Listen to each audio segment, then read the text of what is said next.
So it finally happened. The moment every marketing exec, every sports journalist, every sweaty Reebok intern feared. Caitlin Clark officially became the face of women's basketball, and she did it in the most unapologetically flashy, Nike-ified way possible. But as the confetti rained down, the merch flew off shelves, and Nike's global campaign plastered her face across time zones, from New York billboards to Shanghai subway stations. There was one name conspicuously not trending alongside hers. If you're here for the real story and not the filtered version, subscribe. And if you're sticking around for the next meltdown, you better definitely subscribe. Angel Reese. And if you think she didn't notice? Oh, honey, she absolutely noticed. Because while Caitlin was out here getting the Jordan treatment, complete with her own CC logo that looks like it walked off a luxury fashion runway, Angel was posting selfies in Reebok gear, trying to keep pace, trying to keep the energy up. But let's be real. When one athlete's shoe sells out in under 30 minutes and the other one's brand barely moves the needle, that's not just a rivalry. That's a cultural shift. Let's set the stage.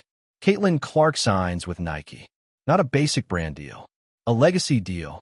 We're talking long-term investment, logo, merch line, and a signature sneaker that's already sending sneakerheads into resale madness. It's not just sportswear, it's an event, a fashion statement, a walking billboard of global dominance. The CC logo drops, too clean, interlocking CS, sleek, minimal, elegant. Immediately, people start calling it the Gucci of women's sports branding. Others say it's the Jordan Jumpman for Gen Z. It hits that hard. Within hours, CC is trending, jerseys are selling out, fan edits are multiplying, and people are calling Caitlin the future of not just basketball, but women's sports as a whole.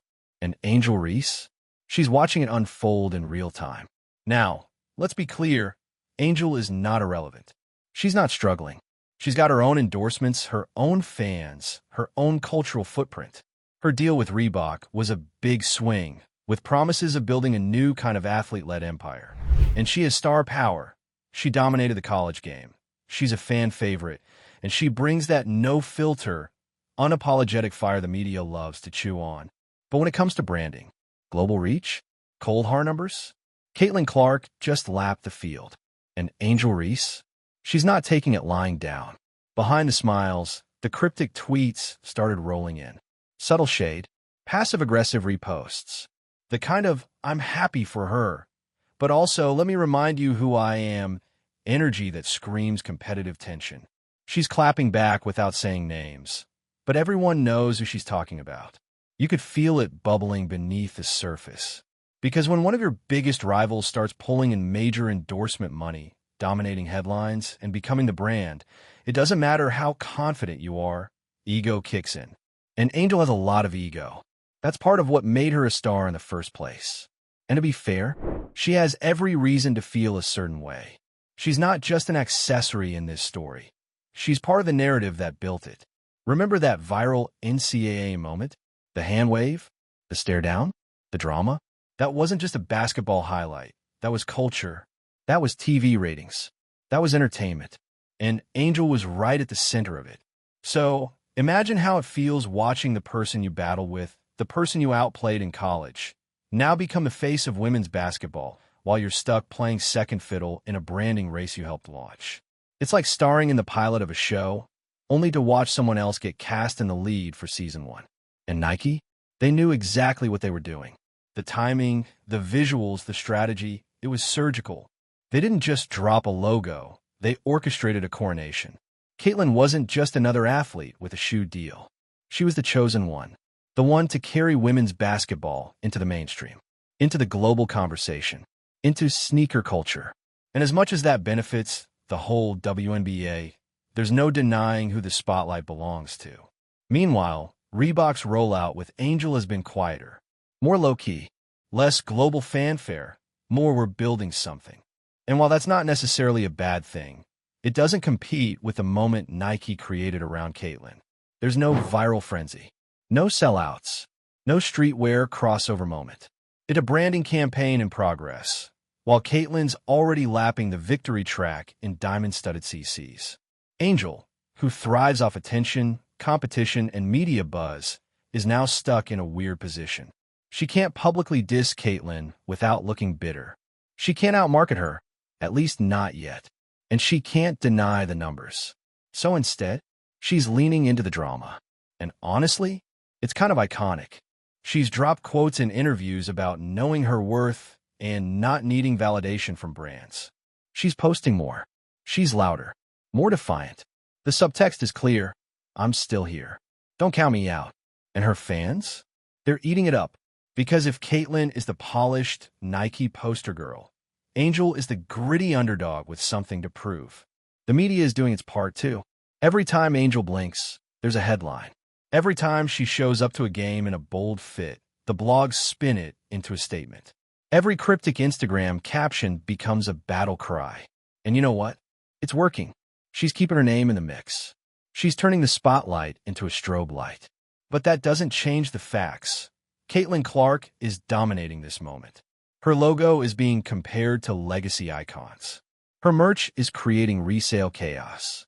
Her shoe hasn't even launched officially, and it's already being called a game changer. And she's doing all this while still a rookie. That's terrifying. The WNBA hasn't seen this kind of cultural heat in maybe ever. And while it's amazing for the league, it's also uncharted territory. Suddenly, women's basketball isn't just about who scores the most points. It's about who owns the most iconic brand, who gets the biggest billboard, who sells out the fastest. It's capitalism meets competition, and Caitlin Clark is at the center of it all. But don't sleep on Angel Reese, because if there's one thing she knows how to do, it's flip the narrative. She thrives in chaos. She doesn't fold under pressure. She performs. She's not just going to let Caitlyn run the game without clapping back in her own way. It might not be a shoe drop, but it will be a moment. And that rivalry? It's just getting started. The tension between Caitlyn's clean, corporate ascent and Angel's raw, scrappy fire is what makes this whole story so compelling. They're not just athletes. They're characters in a living drama. And every brand, every media outlet, every fan is picking sides. Nike versus Reebok, polished versus unapologetic, mainstream icon versus cultural disruptor. But here's the thing no one's really saying. They need each other. Caitlyn's rise wouldn't feel so massive without the shadow of Angel's pushback. And Angel's brand wouldn't hit as hard without the foil of Caitlyn's glossy success. Together, they're creating a rivalry that could define an entire era of women's sports. Not just in headlines, but in history. So as Angel keeps firing off those subtle jabs, and Caitlyn keeps cashing those Nike checks, one thing is for sure. The court isn't the only place they're competing anymore.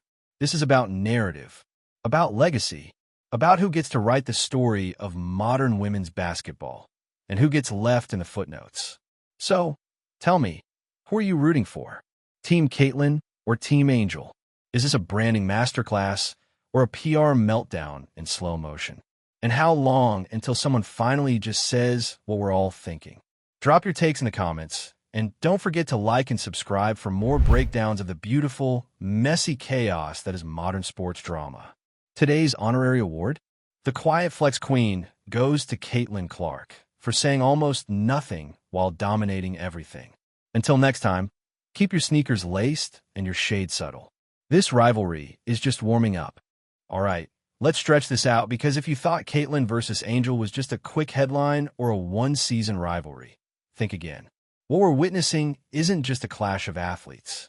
It's the evolution of a new sports archetype, one that's got high-stakes branding, ego clashes, and generational tension baked right in. And most chaotic part, they're both still rookies. This is an old-school basketball beef. There are no locker room brawls or tabloid-fueled feuds here. This is a modern, slow-burn kind of war, waged in merch drops, in Instagram captions, in subtle media shade, and carefully timed marketing plays. It's psychological. It's strategic. It's exhaustingly entertaining. And you, dear viewer, are caught right in the middle. So let's talk about the vibes.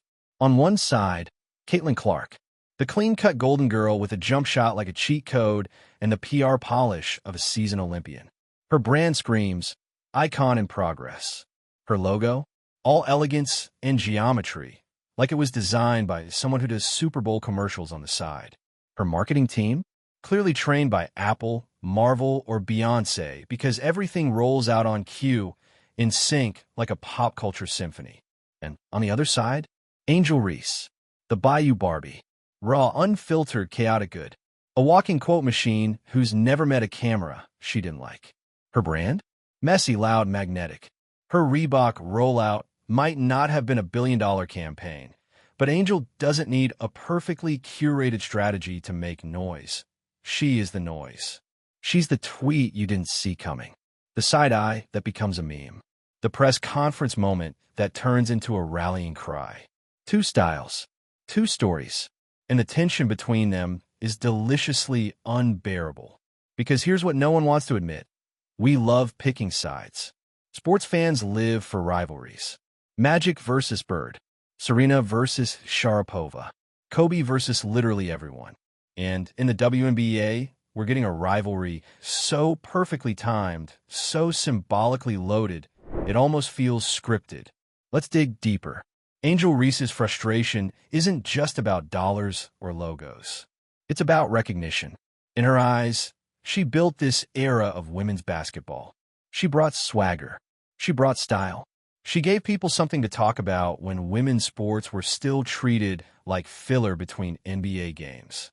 And then, out of nowhere, Caitlin Clark arrives and suddenly becomes the center of the universe. Imagine the whiplash. Angel had the viral moments, the headlines, the ESPN debates. She was the it girl. And then, boom, Caitlin gets handed the keys to the kingdom. Bigger contracts, fancier logos, a Nike machine moving mountains just to make sure her shoe rollout hits like a Marvel movie premiere. And Angel? She's still fielding questions about why Reebok isn't trending. It's giving co-star energy. And for someone like Angel, that's unacceptable. But here's where things get messy and, honestly, kind of inspiring. Instead of backing down, Angel is doubling down. She's amplifying her voice.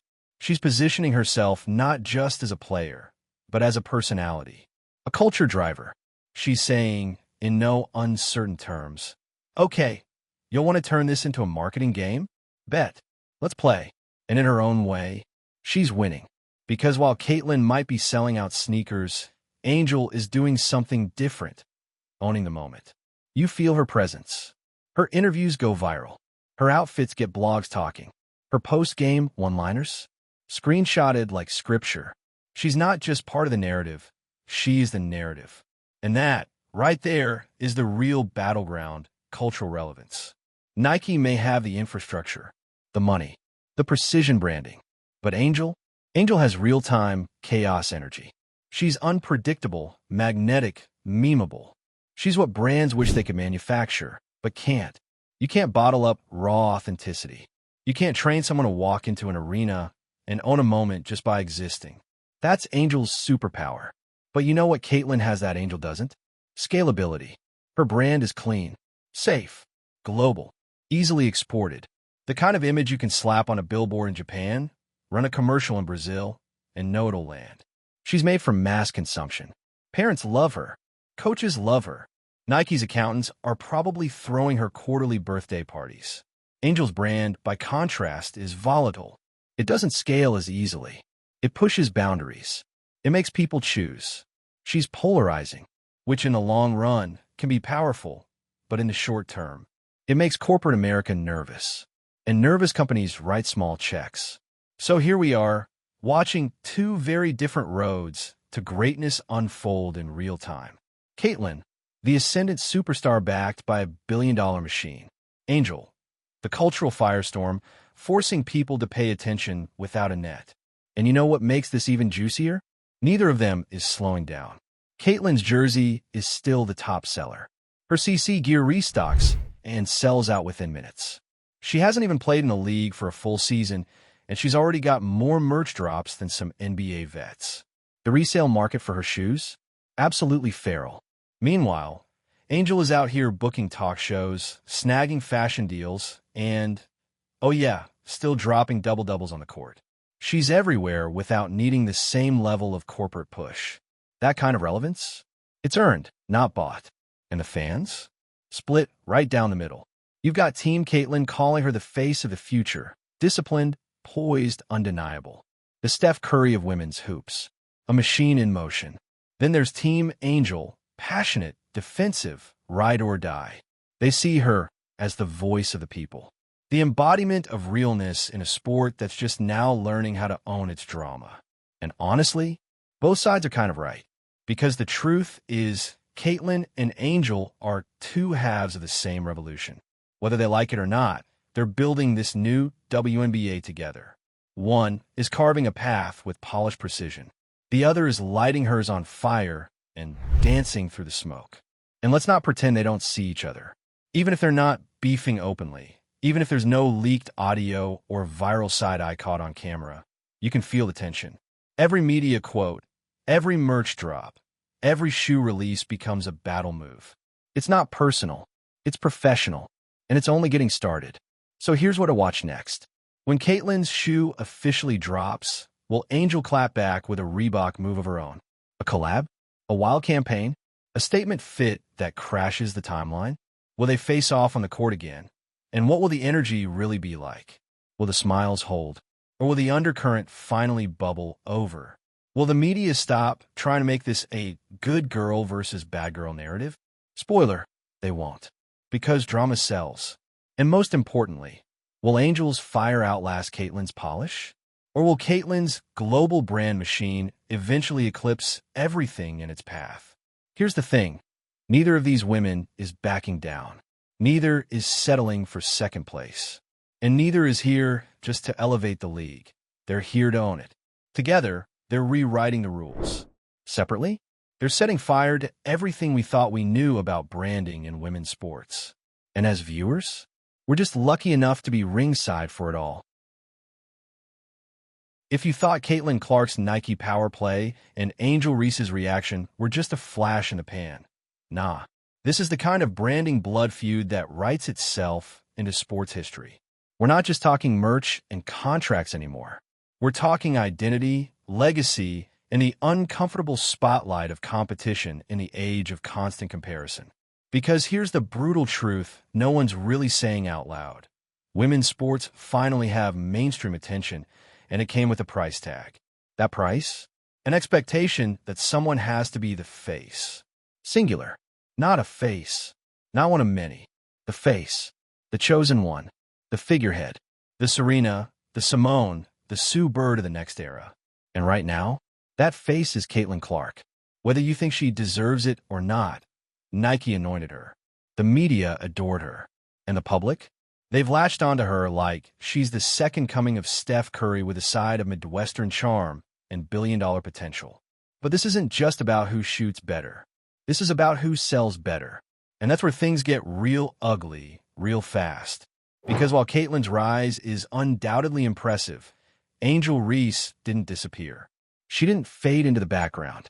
She's right there on the court, in the press, in the culture, fighting to be seen as more than just the other one. And what happens when two stars are told there's only room for one spotlight? You get resentment. You get backhanded compliments. You get tension that leaks through post-game interviews and explodes in viral side-by-side brand analysis. You get a media machine that thrives on comparison, feeds off subtle beef, and pretends it's all in the name of empowerment. But let's not kid ourselves. Empowerment doesn't sell sneakers. Rivalries do. And right now, Caitlin versus Angel is being packaged like a sports soap opera, and both of them know it. Angel Reese didn't sign with Reebok just to have her name buried under a pile of Nike press releases. She joined that brand to build something, to be their cornerstone, the face of their comeback in women's sports. A disruptor, a threat. That's her whole thing, walking into spaces where she's not expected to dominate, and then doing exactly that. But Caitlin, she didn't just walk into the spotlight. She brought her own. She's that girl who makes the lights brighter by standing under them. The one who doesn't need to scream because everything around her is already amplifying her presence.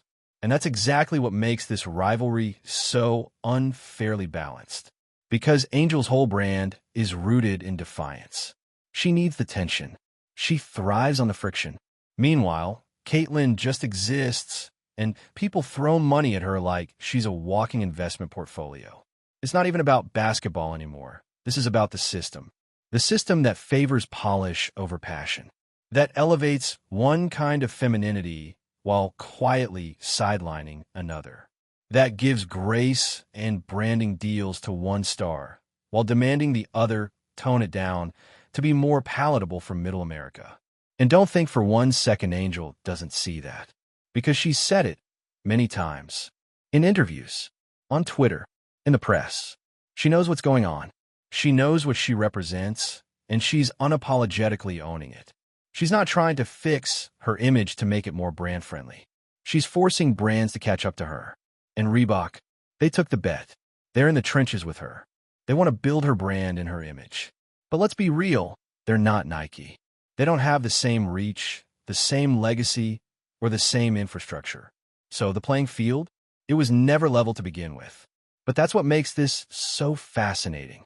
Because Angel Reese might be the underdog in branding, but she's also the one with the bigger chip on her shoulder. And that chip, it's marketable as hell. She knows she's not the safe choice. She knows her brand isn't as easily digestible. And she's turning that into fuel, into story, into momentum. She's not trying to be Caitlin Clark. She's trying to be something else entirely, a new model, a new mold. And that's why she keeps showing up, keeps posting, keeps subtly clapping back when the headlines act like she's been left behind. She hasn't. She's just playing a different game. And that game? It's slower, riskier. But if she pulls it off, it's louder. Imagine the comeback arc. Angel Reese, counted out by the media, slowly builds a cult brand with Reebok. Her merch starts moving. Her shoe finally drops and hits. She wins a title before Caitlin. Her charisma begins to outsell polish. Her narrative flips, and suddenly, she's not the one trying to keep up. She's the one setting the pace. Because that's the danger of being the chosen one. You can only rise so far before people start rooting for the fall. And Caitlin? She's rising fast. Her brand is everywhere. Her face is practically a screensaver at this point. Her gear is selling out like iPhones, and her social media engagement is off the charts. And she's doing it all without ruffling feathers, without feeding the rivalry, without even acknowledging the tension. At least, not publicly. But here's the plot twist nobody's talking about. What happens if Caitlin Clark actually loses? Not in branding, not in merch, but on the court.